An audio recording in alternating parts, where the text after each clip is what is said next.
let's be honest. Since Miro came back, we've all been chomping at the bit to see this dude come back. The Redeemer is one of those guys on the roster who AEW feels like a better product when we have him absolutely engaged more like regularly, right?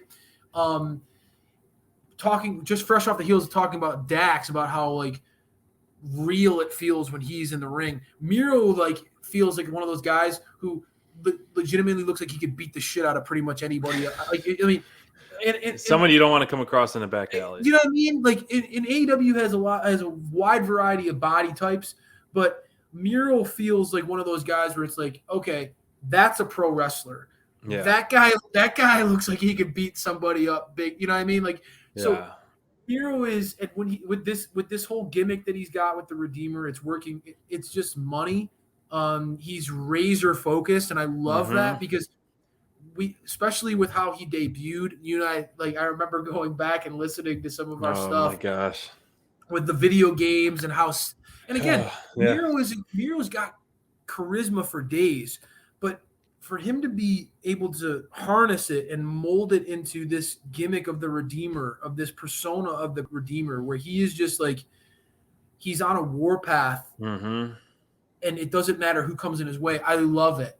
And for him to go toe to toe with a guy like All Ego, who, I think Ethan Page, like this dude is, to me, when you talk about heels in the company, he's one of those guys, cuts fiery promos. Some of the best. He's phenomenal on the mic, dude. Yep. And he's got the look. He's one of those guys, a rock solid worker in the ring. Not a lot of chinks in his armor, right? And I feel like with the right push here or the right feud there, All Ego could really be something for AEW.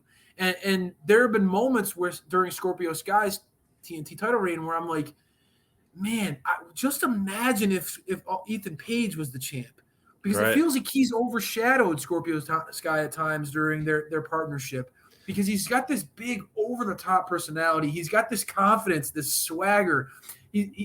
I'm a big Ethan Page fan, and I just felt like this is another example where you felt like they could have booked it where Miro just dominated Ethan Page, and I don't think anybody would have batted an eye, because everyone kind of expected Miro to move on in this match.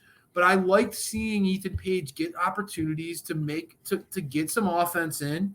Slowed the pace early, which was a nice heel tactics. I like the way he started it. Wrestle this match smartly, showcase why he's a good heel, right? In a kind of a heel versus heel match, Ethan Page quickly snatched that mantle from Miro in this one, and was more than happy to play that role. Right. Put Miro over big. I liked this match, and again, not a match that you're going to say, wow, like 5 stars, Dave Meltzer going to go crazy over, but just a good, solid match that both guys, I think, came out looking better in the end. Ethan Page loses this match, but he pushed Miro.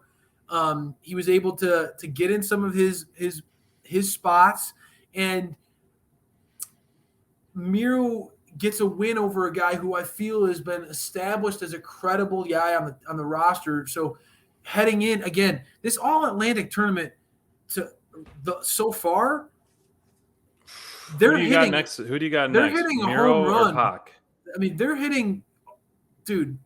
This is, well, you know who I'm taking on. This is a tough. So I mean, we could spend half an hour talking about this, dissecting the tournament. But you're right, man. I'm hitting home run. I think you're going to get Penta and Malachi if you want to keep that. I mean, this is phenomenal. Miro and Pac is going to be such a great match. But it's one of those, like, you got to be cautious of the booking. You know, I don't think anyone's going to lose any steam by taking a loss, because both guys are elite competitors. I would love to just, either way, whoever wins that match should win the tournament, in my opinion. Yeah. Agreed. But, taking out Malachi. So Malachi, if he's in the finals, do you think that the Death Triangle House of Black feud, I mean, it feels like it's I feel like everybody's ready for that to be over, but it feels like it's not over yet. It's not, especially if you're pairing people up in the tournament. Right. I feel like maybe that could play a role in Pac Miro. Okay. Maybe because I mean, how do you book a clean loss for one of those two guys? I don't Both know guys how have offense that could warrant that. how do you book It's a yeah, clean loss for Pac under Miro or vice versa? I mean, it's just yeah, both guys have crazy. I think fan bases that are really yeah. loyal and the way that Excalibur and the crew were building up the Bastard in his match against Buddy Matthews, I love hearing them hype him up like Mm-hmm. that, right? I don't know how you have Miro lose though. You know, I don't know how. Yeah, I agree. Which is it's. unfortunate because we want Pac to win. I want Pac And to then I win could this say title. same thing. How do you have Pac lose when he's that damn good in the ring? Oh, that's something to simmer on for He's sure. long overdue for gold, and I feel like he'd be a phenomenal. He's one of the It'd be great to OGs in see one of the AEW. originals. That's how I Yeah, feel. Miro had a title run. I feel it'd be great to see Pac get a title run, man. The guy's yeah, long overdue for that. I don't definitely know. agreed. My heart is not going to let me pick against the Bastard. That's going to be a hell of a one to watch, though, dude. Like the styles of those two going toe to toe with each other, the intensity that both Yeah, those guys bring. Oh my god, I'm gonna be eating that one up, no doubt. breakfast, lunch, and dinner. Let's talk.